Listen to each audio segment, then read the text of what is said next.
Mega Man and Bass, or Rockman and Forte for the Japanese, is your same kind of Mega Man game, but with a twist, still keeping the classic gameplay. Plenty of robot masters and a challenging level design, one of the best soundtracks in the series, and an ordnance of weapons to defeat King, Dr. Wily, and the robot masters. This is Mega Man action at its finest, and this is one of the last truly great Mega Man games ever made. In Mega Man and Bass, you play as either Mega Man or Bass. As either character, you will meet up with Proto Man, finding out that King has raided Dr. Wily's lab, and then he is at the museum collecting data CDs. With this data, King wants to make a robot army. After hearing this information, King quickly disposes of Proto Man in one quick slash. And what does every robot army want to do? You guessed it, kill all humans. But it's interesting to note that depending on the character you pick, for example, Bass wants to be the strongest in the world, where Mega Man would rather just save the world.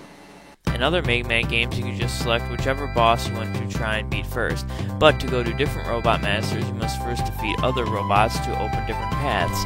This approach puts the game in a more linear fashion than most Mega Man games. Also, you collect CDs. These CDs list all the robot master creations at the time of the game's release. Another neat thing is that there is a shop where you can buy upgrades. For example, you don't have to hold down the shoot button to charge Mega Man's Buster, or you can have Treble turned into a jetpack for Bass. You can only have one upgrade active at a time. This game is hard. You are going to die, and die, and die again.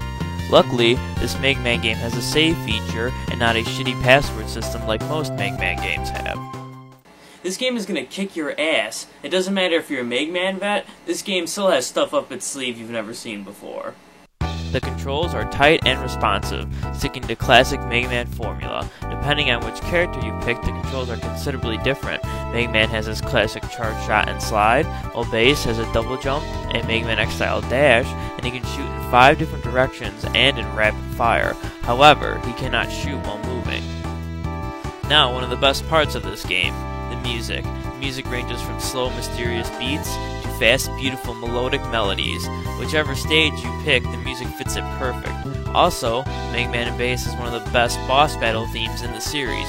Hell, even the character selection screen and the weapon preview screen music kicks ass.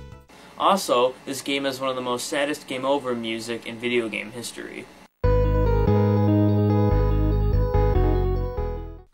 Mega Man and Bass came out on April 24th, 1998. This is one of the last games to come out on the Super Nintendo. The game finally came out on March 10th, 2003 in North America on the GBA, but this version is completely inferior, and let me show you an example of the music in each version.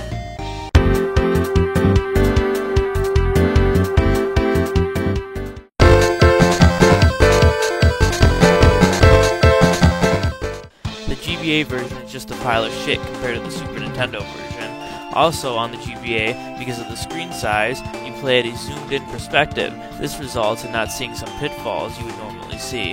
One last thing I'm going to point out is that this is one of the first games to be ROM-hacked for an English translation. Thank you, Aeon Genesis. Us gamers in the US were so apeshit over the Nintendo 64 and the PlayStation, we couldn't care about a new Super Nintendo game coming out. Capcom released both Mega Man X4 and Mega Man 8 in 1997. Why Capcom wouldn't just port this game to the PlayStation or the Sega Saturn is beyond me. Well, this is the Import Nerd saying, sayonara.